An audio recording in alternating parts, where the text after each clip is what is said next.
Oui, la situation des jeunes filles et des mamans ici en Bujimaï, c'est tellement vaste. Il y a plein de problèmes que nos filles sont en train de rencontrer. Par exemple, les problèmes des violences sexuelles, les violences faites aux filles mineures, donc le mariage précoce. Nos jeunes filles éprouvent des difficultés pour accéder à des organes de prise de décision. Par exemple, on trouve des jeunes filles qui ont étudié mais qui n'ont pas la possibilité d'être engagées. Voire même les mamans qui sont écartées dans les organes et des organismes, de fait que pour leur niveau d'intelligence et de compétences ne sont pas inclus pour l'autonomisation de leur pouvoir ou leur patrimoine. Par exemple, dans nos institutions que nous avons ici au Kasaï oriental, la plupart des femmes sont exclues. On ne fait pas partie la femme dans les activités génératrices de revenus. Les institutions écartent les femmes.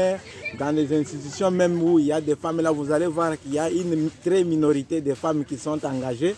Les cas de nos directions même provinciales, vous allez voir qu'à 100%, il n'y a que 2 à 8% des femmes qui sont engagées là-bas, qui sont écartées même dans les organes. Là, ils sont là comme pour assumer des simples tâches, comme la caisse, peut-être la réception, mais des grandes postes là ou des postes qui méritent pour donner aussi aux femmes là, ces postes ne sont pas donnés.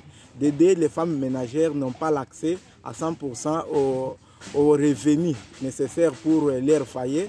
Leurs maris ne travaillent pas et beaucoup de femmes n'ont pas d'emploi pour survivre à leur foyer. Ils dépendent que de leur mari. Les autres s'approprient de la vente des sticks, les autres s'approprient de la vente des rameaux pour survivre à leur foyer. Les autres, c'est la vente de la braise et des activités commerciales, un peu là pour la vente des arachides, des haricots. Voilà un peu ce que beaucoup de femmes rencontrent comme des difficultés. Et en soi, ils n'ont pas beaucoup d'activités. Il n'y a pas même d'activités. Des organismes n'ont pas beaucoup de marchés pour approprier aux femmes des activités que les femmes peuvent être totalement autonomes dans leur ménage. Et voire même les jeunes filles aussi. La majorité n'aime pas étudier du fait que quand on étudie, il n'y a pas d'emploi.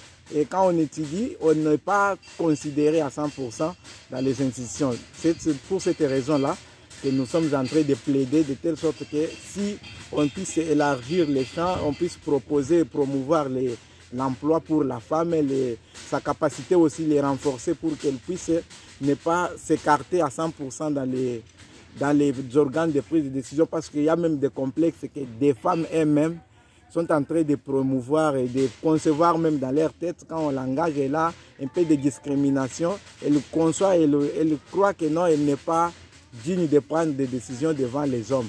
C'est pour cela que nous demandons des renforcements de la femme et aussi des programmes de sensibilisation de la femme par rapport à la participation de la femme dans des organes de prise de décision et puis l'aménagement de notre environnement.